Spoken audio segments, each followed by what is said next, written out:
포도 농부 비유에 대한 오늘 말씀인데, 비유로 예수님께서 사람들에게 말씀을 시작하셨죠. 그래서 어떤 사람이 포도밭을 가꾸었다. 그리고 주위에 담장을 치고 포도즙을 짤 구덩이를 파고 망대를 세웠다. 이 부분에서 보면 이 포도원의 노래 이사야 5장에 나온 이 말씀하고 거의 비슷합니다. 이제 포도밭을 잘 기름지게 만들고, 그리고 이제 극상품의 포도를 심죠. 그리고 아주 좋은 이 포도가 이렇게 열매가 주렁주렁 맺을 것을 기대하고 있지 않습니까? 이제 그런 것처럼 이 주인이 이렇게 포도밭을 잘 일구고 이제 농부들에게 빌려주는 것이죠. 여기서 포도원의 주인은 만물의 창조자요 하나님을 말씀하는 거죠. 그리고 포도원은 이스라엘, 택한 백성, 우리 지금 신약의 시대를 살고 있는 저희들에게는 교회라고 볼 수가 있습니다. 이제 악한 농부에 대해서는 또 말씀을 드리겠지만, 이 주인이 세 가지를 미리 정해 놓으셨죠. 산 울타리로 두른다. 이 말은 보호하신다라는 의미입니다. 그리고 즙 짜는 틀을 만든다. 이것은 먹이신다라는 의미가 담겨져 있고요. 그리고 세 번째로 망대를 짓는다. 망대는 이 파수꾼이 거하는 곳으로서 맡기실 뿐만 아니라 끊임없이 바라보시고 계시죠. 그러니까 산 울타리를 두른다는 것은 보호의 의미를 우리가 가지고 있다면, 망대를 짓는 것은 하나님의 눈이 지금 여기를 바라보고 계심을 말씀하시는 것입니다. 만들어 놓고 내버려 두는 것이 아니라 끊임없이 보살펴 주시고 눈동자 같이 지켜주신다라는 말씀입니다. 방관하지 않으신다는 거죠. 자, 우리 하나님이 그런 분입니다. 좋으신 분입니다.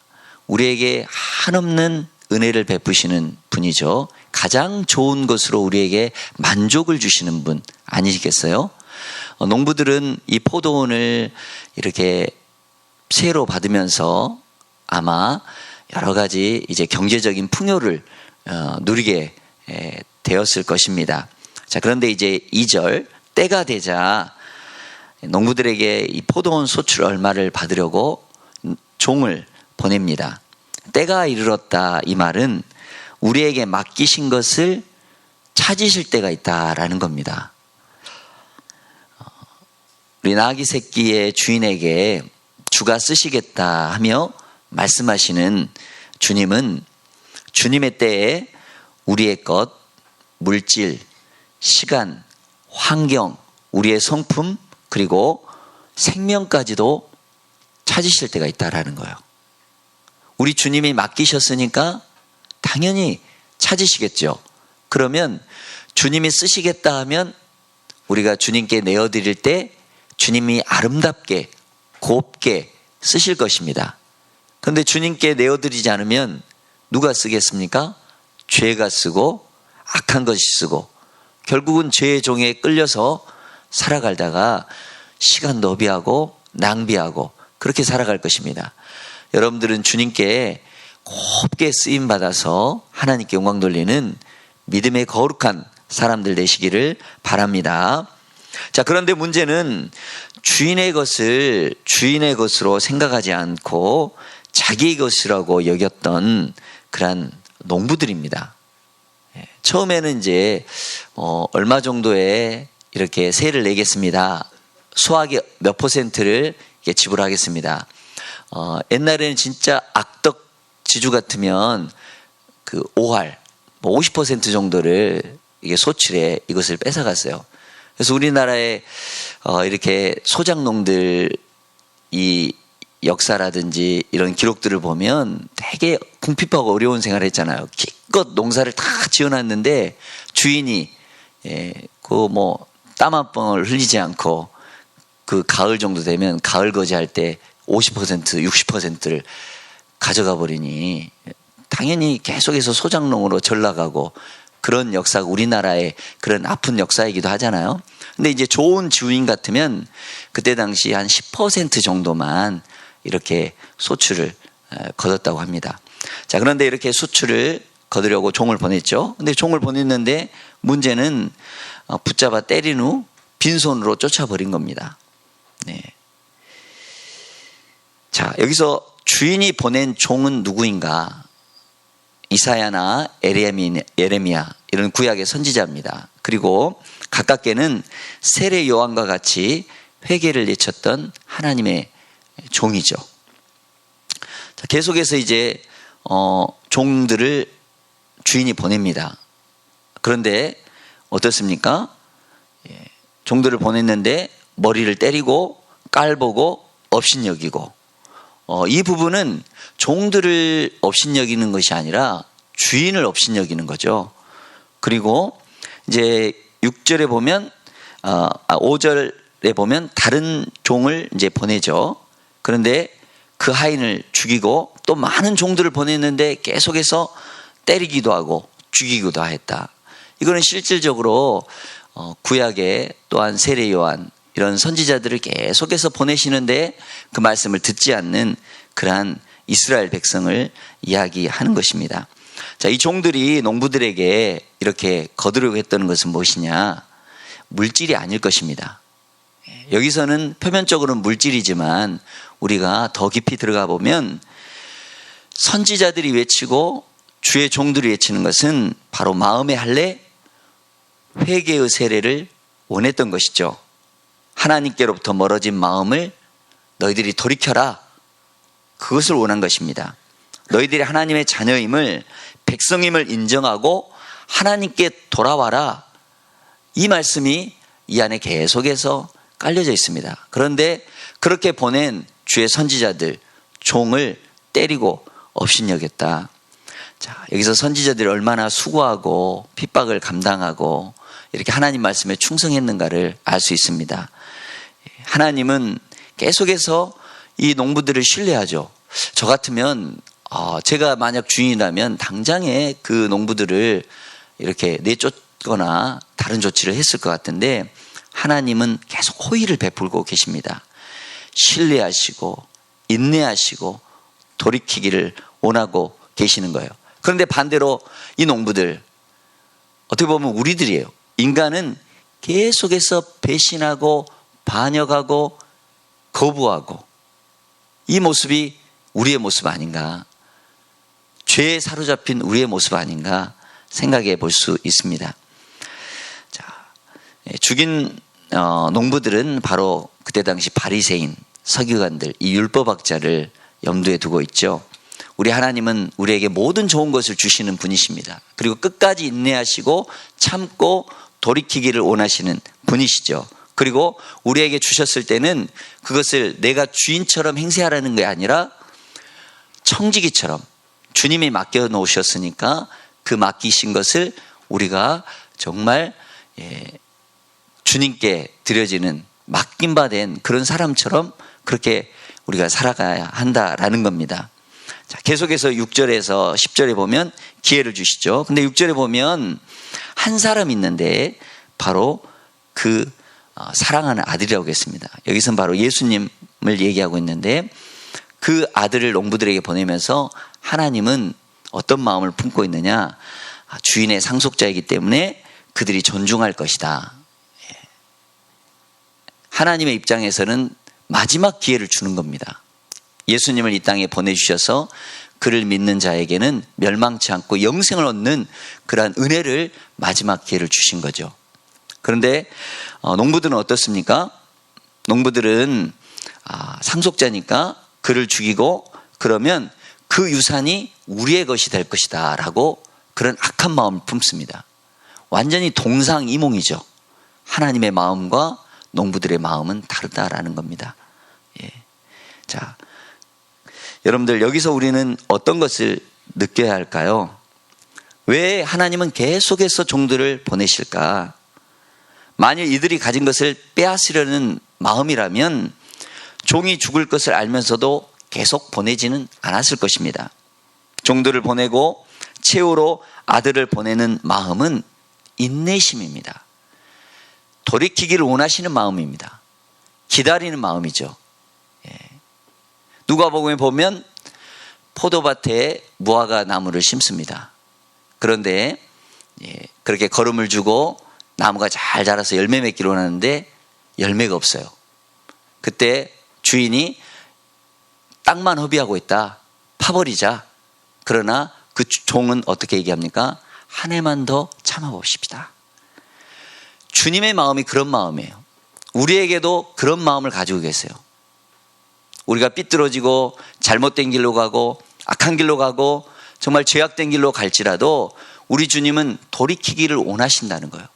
거기서 돌이키면 기회를 얻고 생명을 얻는 것입니다. 그런데 계속해서 그 기회를 주심에도 불구하고 반역하고 하나님 앞에 죄를 회개하지 아니하고 주님께 용서를 구하지 않는다면 주님은 반드시 심판하시는 하나님이십니다. 우리 예수님이 이 땅에 오시면서 이사야 61장의 말씀, 주의 성령이 내게 임하였는데 가난한 자들에게 또 포로된 자들에게 눈먼 자들에게 주님이 구원의 은혜의 해를 선포해 주셨다고 말씀하고 있습니다. 이사야 선지자가 선포한 그 말씀 끝부분에 보면 신원하는 해와 은혜의 해를 선포하러 오셨다라고 말씀하고 계시는데 예수님은 해당해서 이사야의 이 말씀을 전하시면서 심판의 해를 거기서 뺍니다. 누가복음 4장 18장 19절에 보면 은혜의 해를 선포하러 오셨다. 너희들이 나를 믿고 회개하면 나를 받아들이면 영접하면 너희들이 구원받고 은혜를 받는다 말씀하고 있는 것입니다. 그렇죠. 우리는 예수님의 그러한 말씀을 믿고 의지하고 따라가면 구원받고 심판에서 죄에서 저주에서 구원받을 수 있습니다. 그러죠. 그런데 이제 주님이 다시 오실 때는 심판주로 오십니다. 얼마나 두렵습니까? 기회를 주고 말씀을 보내고 또한 주의 종들을 보내서 회개하기를 원하는데 그렇지 않는다면 주님이 심판 때에 와서 반드시 양과 염소로서 오른쪽 왼쪽 가르면서 그 심판을 하신다라는 겁니다. 여러분들 기회가 있을 때 주님 우리에게 정말 마지막 찬스가 있을 때 우리는 주님 앞에 부복하고 엎드리고 주님의 은혜를 구해야 할 줄로 믿습니다. 예수님께서 여러분들 우리가 왜 이 땅에 오셨는가? 왜 돌아가셨는가? 우리는 성금요일 오늘 맞이하면서 고난주간을 보내면서 더 깊이 우리는 묵상해 봐야 돼요. 죄의 삭은 사망이죠. 하나님 은사는 그리스도 예수 우리 주 안에 있는 영생입니다. 십자가는 기독교 신앙이 중심입니다. 그래서 오늘날 많은 사람들이 십자가를 귀걸이로 한다든지 팔찌를 건다든지 목걸이를 하고 다닙니다. 그런데 실질적으로 십자가는요 그때 당시 사형 형틀입니다. 인류에게 가장 잔인하게 알려진 처형 방법 중에 하나죠. 복음서의 상당 부분이 예수님의 예수님에 관한 것입니다. 신약 성경의 나머지 부분은 거의 십자가에서 일어나는 일을 설명하고 있는 것이죠. 그리고 우리가 성찬식을 하는데 예수님의 상처받은 육신과 흘리신 피에 우리는 초점을 두고 있는데 내 살은 참된 양식이요 내 피는 참된 음료로다. 그러죠. 교회는 종종 십자가 모양으로 건축합니다. 십자가가 거의 걸어져 있고요. 사도 바울은 고린도에 갔을 때 이런 말씀을 하죠. 내가 너희 중에서 예수 그리스도와 십자가에 못 박히신 것 외에는 아무것도 알지 아니하기로 내가 작정하였다. 여러분들 죄의 근원은 하나님 관계에서 깨어진 것입니다. 그 결과는 하나님으로부터 분리된 것입니다. 탕자처럼 자신이 아버지의 집에서 멀리 떨어져 갈수록 기근과 또한 수고와 아픔과 인생의 쓰디신 고난의 잔을 아픔을 겪게 되는 것입니다. 엉망이 되어버린 삶이죠. 예수님은 말씀하시죠. 사람에게서 나오는 것이 사람을 더럽게 한다. 그게 바로 죄인데 속에서 곧 사람의 마음에서 나오는 것은 악한 생각, 곧 음란과 도둑질과 살인과 가늠과 탐욕과 악독과 속임과 음탕과 질투와 비방과 교만과 우매함이니 이 모든 악한 것이 다 속에서 나와서 사람을 더럽게 한다. 이런 것들이 우리의 삶을 오염시키는 것입니다. 여러분, 운전면허증을 예로 한번 들어볼까요? 아주 꽤 깨끗한 여러분들 운전면허증을 가지고 있는 사람이 여러분들 있을까요? 한 번이라도 여러분들 불법을 저지르거나 입안해도 깨끗한 면허증이라고 할 수가 없습니다. 우리도 마찬가지죠. 한 번의 입안이 우리의 삶을 더럽히는 것입니다. 그러면 반드시 죄에 대한 형벌을 받게 되는데, 죄를 범하는 자마다 죄의 종이라고 했습니다. 죄의 싹은 반드시 사망이라고 했습니다. 육체적인 분리뿐만 아니라 하나님부터 영원히 분리되는 영적인 그러한 고아, 죽음의 상태에 이르게 되는 것이죠. 그런데 복음은 하나님께서 우리를 사랑하시며 우리가 엉망으로 만들어 놓은 우리의 삶 가운데 우리를 내버려 두지 않는다는 거예요. 그리고 사랑하는 아들, 그 독생자까지도 우리에게 주시는 그 사랑이라는 거예요. 십자가의 사랑. 우리가 이 십자가의 사랑을 너무나 가볍게 봐서는 안 될 것입니다. 베드로전서 2장 24절에는 친히 나무에 달려 그 몸으로 우리 죄를 담당하셨으니 우리로 죄에 대해서 죽고 의에 대해서 살게 하려 함이라. 그가 채찍에 맞음으로 우리가 나음을 입었다 말씀하고 있습니다. 우리 육과 정욕을 십자가에 못 박는 순간 우리는 자유롭게 되고 예수님 안에 거하게 되는 것입니다. 그래서 우리가 십자가를 바라보고 십자가를 우리가 등에 지고 자기를 부인하고 예수를 따라가는 것, 그것이 그런 겁니다. 여러분들, 예수님이 겪는 최악의 이 고통, 십자가의 고통에서 오는 육체적인 상처나 또한 제자들과 세상으로부터 이런 거절당한 정서적인 이 아픔이 아니라 가상 7원의 가운데서도 우리 엘리 라마 사막다니, 나의 하나님 어찌하여 나를 버리십니까?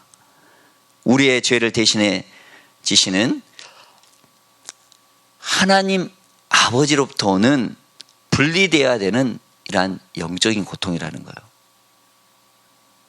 우리에게 가장 좋은 것을 주시고 포도원같이 기름진 것을 우리에게 주시고 맡겨주시고 너희들이 청지기처럼 살아라고 했는데, 우리는 어느 순간 내가 주인이 되어가지고 주님의 말씀에 따르지 않고 거부하고 그 말씀을 보내는 종들을 때리고 죽이고, 그리고 마침내 오신 예수님을, 그 아들을 거부하는 데까지, 십자가에 매달려 단 데까지. 여러분들, 이 말씀이, 이 비유가 율법학자나 서기관들이나 그때 당시 바리새인들에게만 해당되는 것이라고 여겨진다면 이 말씀은 죽은 말씀이 될 것입니다. 그런데 이 말씀이 내 말씀이 되려면 바로 상속자를 거부하고 주의 종들을 거부한 모습이 바로 내 모습이구나, 나구나. 그렇다면 예수님의 십자가가 필요한 사람이 바로 나구나. 피 흘려 돌아가셔서 우리를 위해 건져주신 예수님이 필요한 게 바로 나구나. 이걸 아는 순간 우리는 십자가의 은혜에 더 깊이 들어갈 수가 있는 것입니다. 아름다운 다이아몬드일 수 있도록 여러 가지 입체가 있습니다. 단면이 있습니다. 깎아지는 면이 여러 가지가 있다는 거예요. 십자가에 역시 많은 단면이 있습니다. 십자가 위에서 악한 세력들은 무장해제를 당했습니다. 십자가로 이미 승리하셨다. 여러분, 이걸 선포하셔야 돼요. 그리고 죽음과 마귀의 힘은 십자가에서 이미 패배했습니다.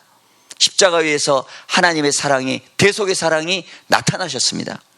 그리고 예수님은 실질적으로 십자가에 달리신 하나님, 그분이시라는 거예요.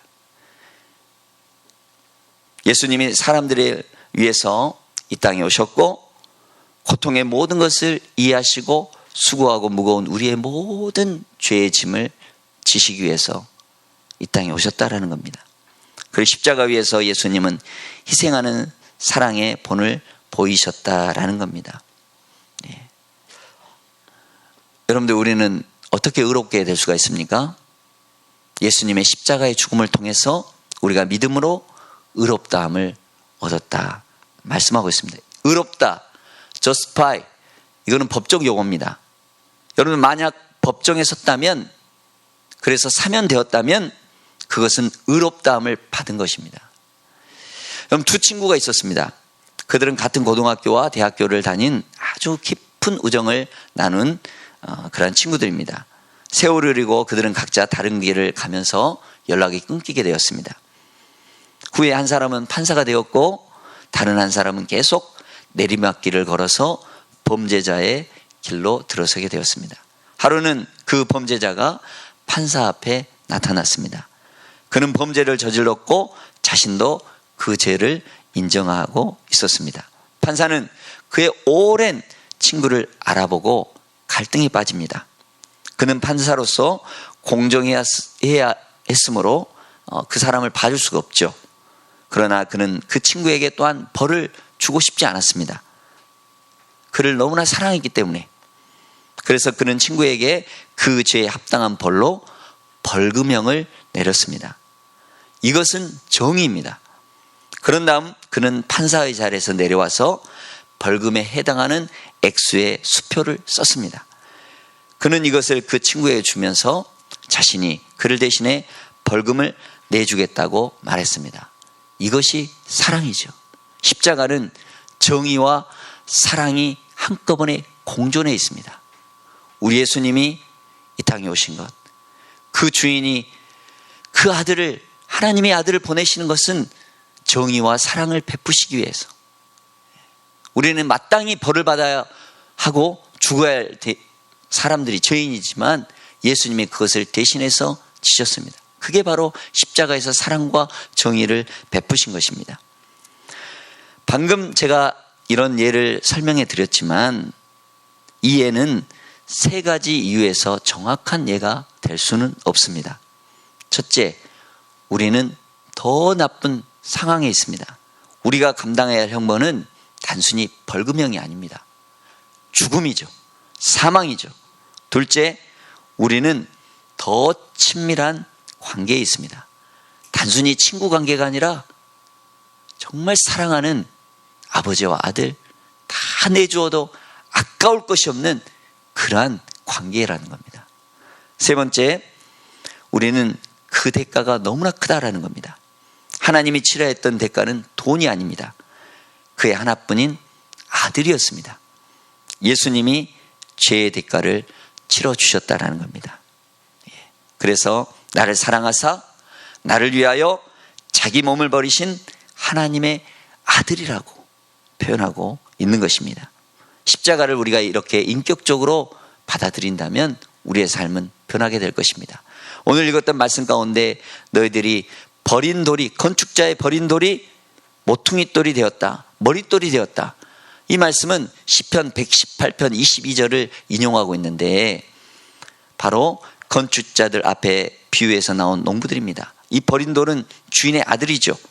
주인의 아들은 농부들에 의해서 죽임을 당하고 버림을 받습니다. 그러나 그것으로 그친 것이 아니죠. 하나님은 버린 돌 된 아들을 다시 살리셨습니다. 머릿돌이라는 것은 기초돌이라는 겁니다. 그 돌이 없으면 건물이 기초가 세워지지 않은 아주 중요한 돌이라는 겁니다. 우리 인생의 기초가 되시고 우리를 버티게 해주시고 우리를 살려주게 해주시고 우리에게 소망을 주시는 분이 바로 예수 그리스도라는 겁니다. 이 반석 위에, 이 기초돌 위에 우리의 신앙을 세우고 우리의 삶을 세우고 우리의 인생의 여정을 세운다면 결코 우리는 흔들리지 않을 것입니다.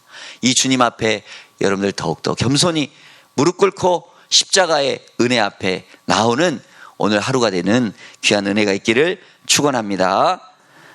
기도하겠습니다.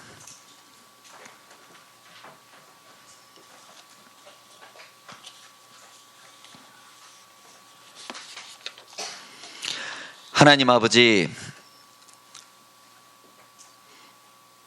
오늘 포도원의 농부의 비유를 보면서 하나님, 그 악한 포도원의 농부들이 그때 당시에 율법학자나 바리새인이나 서기관이 아니라 저라는 사실을 깊이 깨닫고 이 시간 주님을 거부하고 주님이 맡겨주신 귀한 사명과 일을 등한히 하고 주님을 배척하고 외면하고 돌이켰던 것을 이 시간 회개합니다.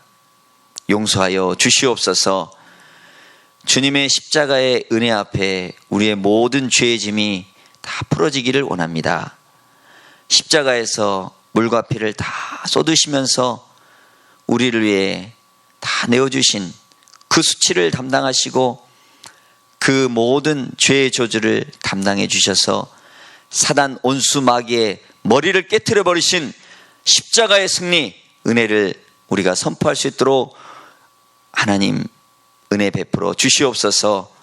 가장 귀한 예수님, 가장 좋으신 예수님, 가장 선하신 예수님, 그 예수님을 우리에게 보내주셨건만 하나님, 우리가 주인 되어 주님의 일을 청지기에 맡은 사명을 감당하지 못하고 하나님 내 안에서 주인 되어 살아왔던 모든 것들을 이 시간 내려놓으니 하나님, 우리가 주님 앞에 무릎 꿇고 겸손히 나아가는 복된 사람들이 될 수 있도록 은혜 베풀어 주시옵소서. 그래서 주님을 따르는 순전한 주님의 종으로 순종할 수 있도록 은혜 베풀어 주시옵소서. 예수님의 용서와 예수님의 사랑과 예수님의 정의, 예수님의 또한 십자가에서 은혜 베풀어 주신 성령의 선물을 우리 안에 주시옵고 또한 그것을 누릴 수 있도록 주님 그 선물을 받기를 원합니다. 하나님, 우리와 영원토록 함께하여 주시고 이 고난의 잔을 우리 역시 마심으로 말미암아 부활의 증인으로 살아갈 수 있도록 축복하여 주시옵소서. 우리에게 가장 좋은 것을 주시고 은혜를 선포하러 오셨습니다. 이제는 다시 오실 때 심판의 주로 오실 것입니다. 기다려주시고 인내하시는 주님 앞에 저희들 더욱더 겸손히 주님의 일을 잘 감당하여 작은 일에도 충성하여 큰 일을 맡기시는 하나님의 축복이 우리 가정과 우리의 삶에 있도록 은혜 베풀어 주시옵소서. 이 시간 하나님 앞에 드려지는 귀한 예물을 기쁘게 받아 주시옵고 영광 받아 주시옵소서. 감사드리며 우리를 사랑해 주신 예수 그리스도의 이름으로 기도드립니다. 아멘.